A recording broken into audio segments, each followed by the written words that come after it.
ಒಂದು ಮಗು ಈ ಭೂಮಿಗೆ ಬರುವಾಗ 9 ತಿಂಗಳ 9 ದಿವಸ ಮೊದಲು ಗೊತ್ತು ಆಗತೈತಿ. ಒಬ್ಬ ಮನುಷ್ಯನು ಈ ಭೂಮಿಯನ್ನ ಬಿಟ್ಟು ಹೋಗುವಾಗ 9 ನಿಮಿಷನೂ ಮೊದಲು ಗೊತ್ತು ಆಗುವುದಿಲ್ಲ. ಅದಕ್ಕೆ ಬಂಧುಗಳೇ, ನಮ್ಮ ಮನುಷ್ಯ ಜೀವನದ ಮೂಲ ಉದ್ದೇಶ ಏನು ಎಂಬುವುದನ್ನು ಮೊದಲು ತಿಳ್ಕೋಬೇಕು.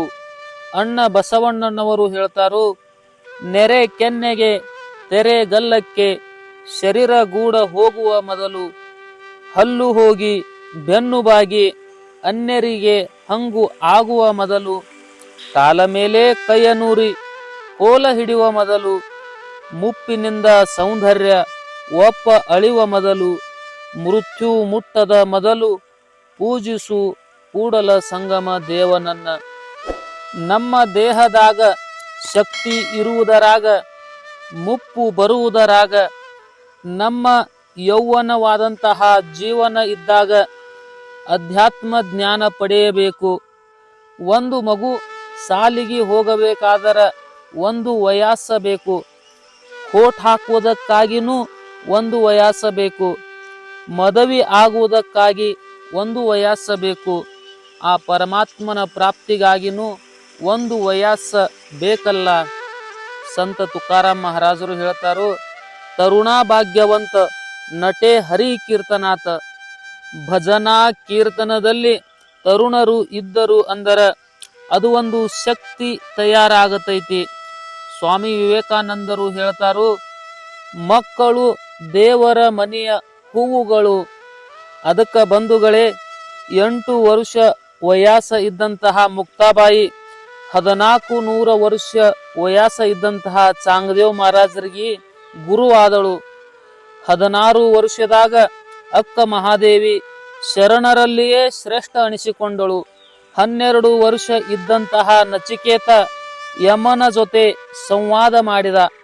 16 ವರ್ಷದಾಗ ಜ್ಞಾನೇಶ್ವರ ಮಹಾರಾಜರು ಜ್ಞಾನೇಶ್ವರಿ ಎಂಬ ಗ್ರಂಥ ಬರೆದರು. 16 ವರ್ಷದಾಗ ಛತ್ರಪತಿ ಶಿವಾಜಿ ಮಹಾರಾಜರು ಹಿಂದವಿ ಸ್ವರಾಜ್ಯದ ಕನಸ ಕಂಡರು. 22 ವರ್ಷದಾಗ ಸಮರ್ಥ ರಾಮದಾಸರು ದಾಸಬೋಧ ಬರೆದರು.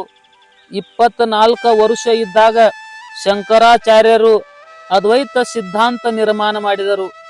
ಅದಕ್ಕೆ ಬಂಧುಗಳೇ, ನಾವು 20-25 ವಯಸ್ಸ ಇದ್ದಾಗ ಏನು ಮಾಡಿದೆವು, ನಮ್ಮ ಮಕ್ಕಳು ಏನು ಮಾಡುತ್ತಾರೋ ಎಂಬುದನ್ನು ವಿಚಾರ ಮಾಡಬೇಕು.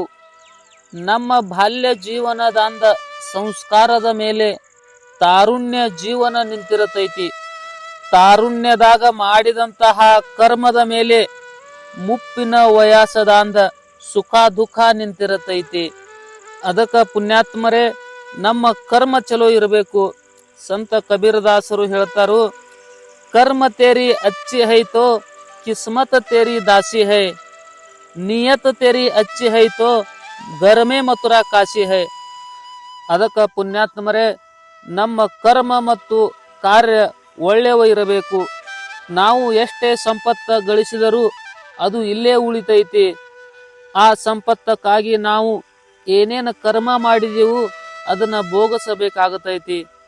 ಮಧುಗೊಂಡ ಮಹಾರಾಜರು ಹೇಳ್ತಾರೋ, ನೀ ಮಾಡಿದ್ದು ನೀನೇ ಉಣ್ಣೋ, ನೀಡು ಬ್ಯಾಡ ಯಾರಿಗೆ, ಉಂಡು ಉಳದದ್ದು ಅಗಲ ತಮ್ಮ, ತಗದಿಡೋ ನಾಳಿಗೆ. ಅದಕ್ಕೆ ನಾವು ಒಳ್ಳೆಯ ಕಾರ್ಯ ಮಾಡುವಂತವರು ಆಗೋಣ.